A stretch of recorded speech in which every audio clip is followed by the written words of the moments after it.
안녕하세요. 5학년 친구 여러분. 오늘 이 시간에는 5단원 안전. 지난 시간에 우리가 배웠던 걸 다시 한번 생각해 보도록 합시다. 염자 그리고 골절에 대해 보겠습니다. 오늘 이 시간에는 4분의 기적, 생명을 구해요. 이 부분을 배우도록 할게요. 교과서 121쪽을 펴시면 되겠습니다. 초등학생이 성인에게 심폐소생술을 해서 생명을 구했다는 혹시 그런 기사를 본 적 있으십니까? 네, 본 적이 없다고요? 그럴 줄 알고 선생님이 미리 준비를 했어요. 이 영상은 초등학교 심폐소생술로 50대 남성을 구하다 라는 제목으로 2015년 4월 13일 YTN 뉴스에 나온 내용입니다. 길가에 쓰러진 50대 남성을 심폐소생술로 구한 기특한 초등학생이 있습니다. 4학년 학생입니다.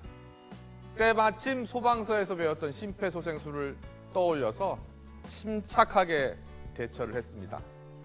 이 학생을요, 강희경 기자가 만나보았습니다.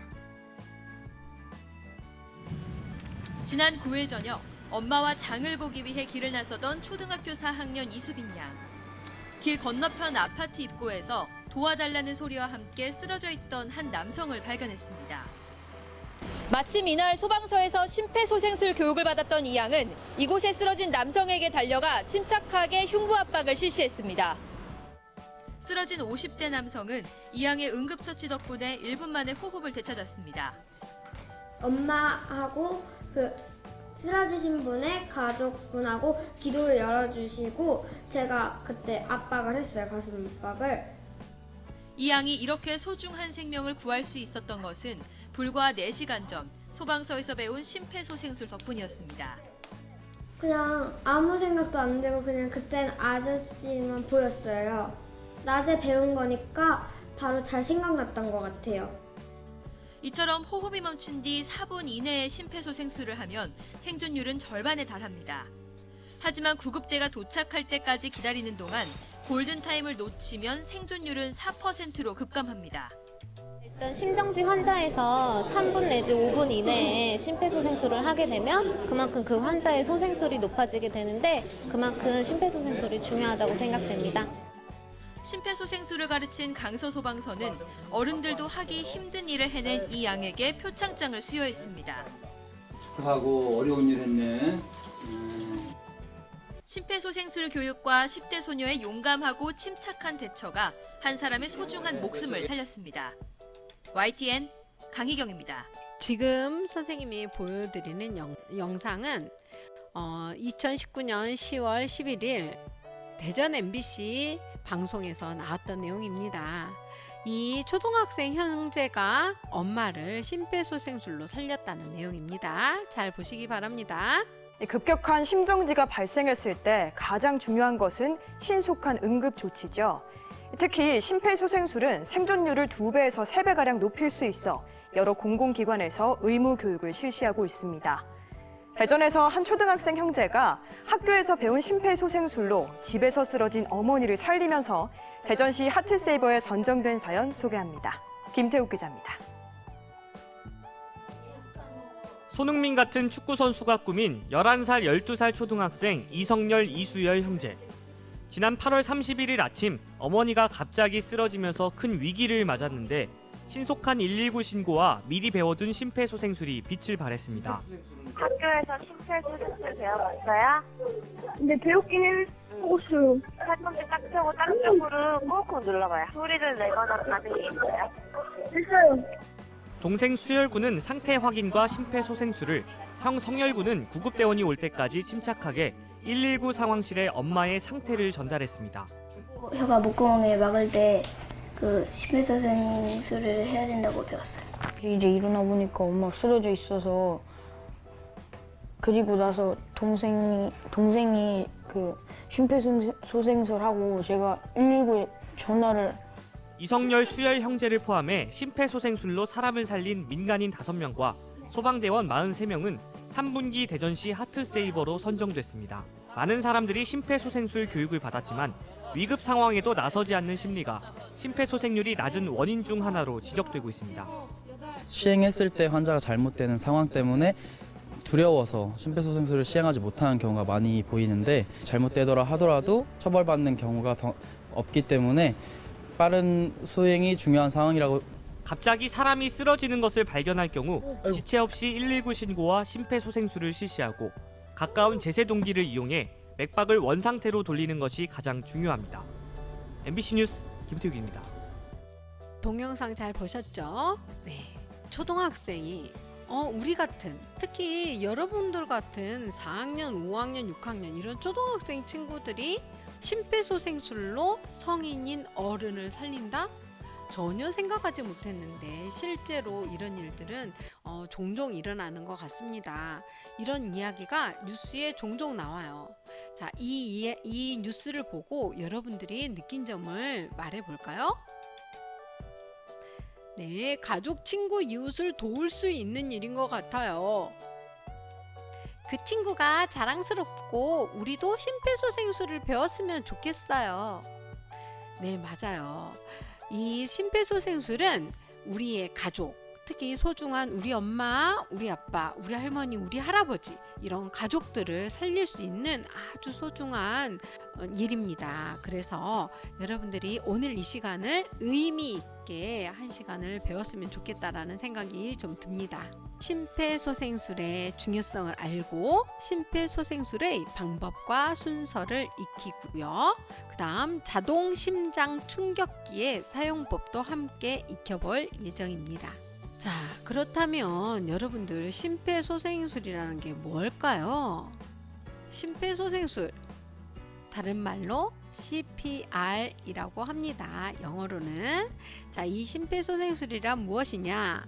바로 심장이 갑자기 멈추었을 때 심장을 압박하고 공기를 불어넣어서 생명을 구하는 응급처치. 오늘도 응급처치에 대한 거죠. 지난번에 선생님 얘기할 때 여러분들은 의사가 아니라고 하였습니다. 의사가 아니기 때문에 여러분들이 사람의 생명을 고치게 할 수는 없어요. 하지만 응급한 상황이 되었을 때 그 응급한 상황에 이런 정확한 처치를 하게 되면 훨씬 더 잘 살릴 수 있는 그런 일들이 바로 응급처치라는 것인데요. 네, 심폐소생술도 이런 응급처치 방법 중에 하나입니다. 자, 보통 심장이 멈춘 후에 4분 이내에 심폐소생술을 실시하면 뇌 손상을 입지 않고 생명을 구할 수 있다고 합니다. 이것은 선생님하고 지금 조금 있다가 선생님이 영상 보여줄 예정이니까 그 영상을 보면서 다시 한번 이야기해 보도록 합시다. 자, 그 다음 남녀노소 누구나 실시할 수 있다는 것입니다. 심폐소생술을 정확하게 배워서 침착하게 실시하면 우리도 소중한 생명을 구할 수 있습니다.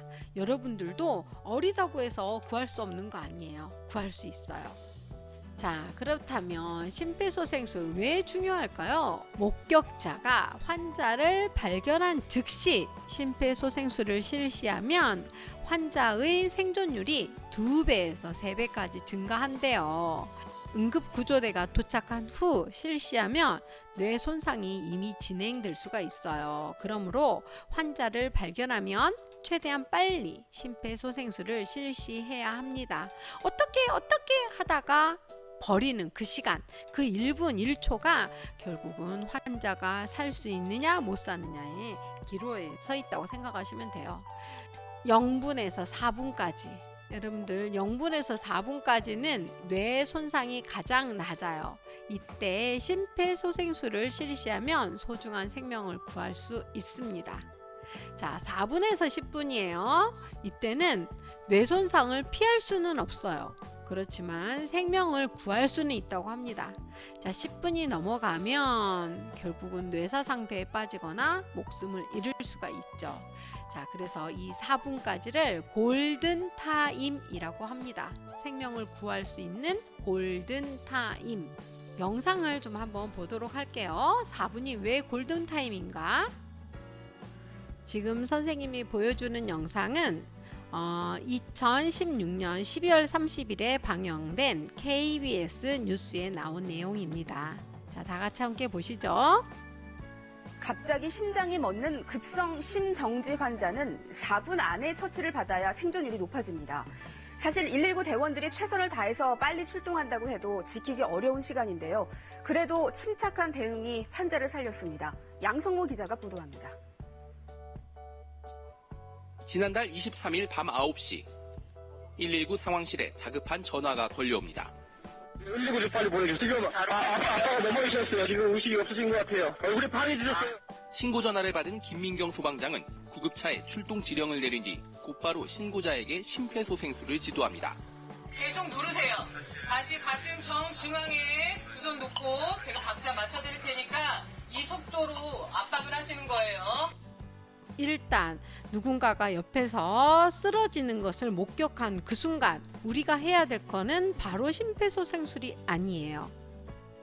이때 가장 먼저 해야 될 것은 바로 119에 신고를 해서 빨리 구조대가 올 수 있도록 하는 게 가장 먼저입니다. 지금 아빠가 쓰러졌다고 하면서 어떤 남자분이 119 상황실에 전화를 했어요. 그랬을 때 상황실에 있던 구조대원은 바로 출동을 하고요. 그리고 여기에 있는 그 상황실 안에 있으신 분은 아까 전화를 했던 그 남자분에게 전화로 심폐소생술을 지시하고 있죠. 그래서 이 남자분에게 어떻게 해야 되는지, 구조대가 도착할 때까지 무엇을 하고 있어야 되는지를 알려주고 있습니다. 여러분들, 요게 가장 중요합니다. 여러분들이 지금 5학년이라고 해서 심폐소생술을 못하지는 않아요. 그렇기 때문에 일단은 먼저 119에 전화를 하고 119 구조대원들이 상황실에서 어떻게 해라 하면서 지시를 하면 그 지시를 계속 따르시면 되겠습니다. 자, 하나, 둘, 셋. 나는 지금 계속 가고 있으니까 진정하시고 계속 흉바빠 법인 심폐소생술을 해야지 아버지를 살릴 수 있다라는 말과 함께 계속 이렇게 심폐소생술을 할 수 있도록 진행을 했던 것 같습니다. 구급차가 도착한 건 신고가 접수되고 6분 뒤 병원으로 이송된 환자는 의식을 회복했고 자, 6분 뒤라고 했어요. 6분 뒤라고 한다면 여러분들 방금 전에 선생님하고 얘기를 했죠. 4분까지는 뇌손상 없이 생명을 살릴 수 있다. 쓰러지고 나서 4분까지는, 그리고 4분에서 10분까지는 뇌손상이 발생할 수 있어요. 자, 이분은 6분이 지났어요. 과연 어떻게 되었을까요? 무사히 퇴원했습니다. 경황이 없었는데 구급대원분께서 신호음이나 이런 것도 잘 들려주시고 큰 도움이 됐던 것 같습니다. 초기 심폐소생술이 잘 이루어진 덕분이지만 상당수 심정지 환자들은 심폐소생술을 받지 못해 뇌사 상태에 빠지거나 숨지는 경우가 많습니다. 우리나라 급성 심정지 환자는 매년 3만 명이 넘지만 일반인의 심폐소생술 시행률은 13.1%에 불과해 스웨덴이나 미국, 일본에 비해 크게 낮습니다. 자, 우리나라 이 그래프를 한번 보도록 합시다. 심정지 환자가 되게 많은데도 불구하고 심폐소생술이 시행된 확률, 요게 우리나라에서는 13.1%, 그리고 스웨덴 같은 나라는 55%나 돼요. 미국, 일본, 지금 다른 나라들은 다 그래도 좀 높은 편이죠. 우리나라는 아직도 심폐소생술이 그렇게 널리 알려져 있지 않은 편이라고 생각을 해요, 선생님도. 그래서 여러분들과 같은 어린 친구들에게서부터 시작해서 차근차근 교육을 통해 심폐소생술을 어떻게 하는지 가르쳐주고 있다고 생각을 합니다. 생존율 역시 5%에 머물러 선진국에 비하면 절반 수준입니다. 사고가 났을 경우에는 보통 3, 4분 이내까지는 심폐소생술을 하면 거의 8, 90%는 생명이 소생이 되는데 5분 이상의 경과가 됐을 경우는 생명의 위험을 느낍니다. 자, 여기 보시면 심정지 사고가 났을 경우 보통 3, 4분 이내까지는 심폐소생술을 하면 8, 90% 거의 대부분이 생명이 소생된다는 건 살아날 수 있다는 거예요. 그런데 5분 이상이 경과가 됐을 때는 생명의 위험을 느낀다는 것이죠. 특히 4분에서 10분 정도 그 사이에 이런 심폐소생술이 들어가더라도 뇌에 손상은 피할 수가 없는 것 같아요. 그러니 4분 이전에 빨리 시행을 하는 게 가장 급선무겠죠? 전문가들은 심폐소생술 교육을 운전면허와 연계하는 등의 적극적인 확산 정책이 필요하다고 지적합니다. KBS 뉴스 양성모입니다.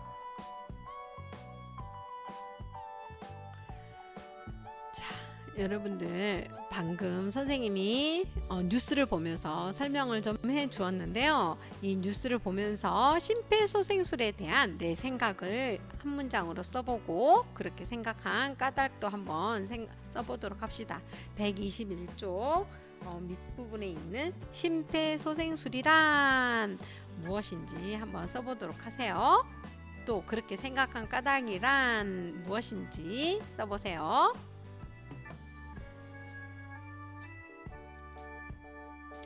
선생님도 한번 써보도록 할게요. 선생님은 심폐소생술이란 생명의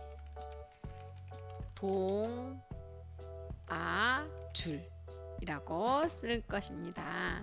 생명의 동아줄이다. 왜냐하면 심폐소생술을 하면 살아날 확률이 높기 때문이다. 이렇게 썼습니다. 자, 여러분들은 과연 무엇이라고 썼는지 선생님도 좀 궁금합니다. 심폐소생술 하는 방법을 정확하게 배우는 것도 지금 중요하겠죠. 그래서 교과서를 보면서 어떻게 하는 것이 심폐소생술을 정확하게 하는지 알아보도록 합시다. 지금 선생님이 보여주는 영상은 소방서에서 만든 영상입니다.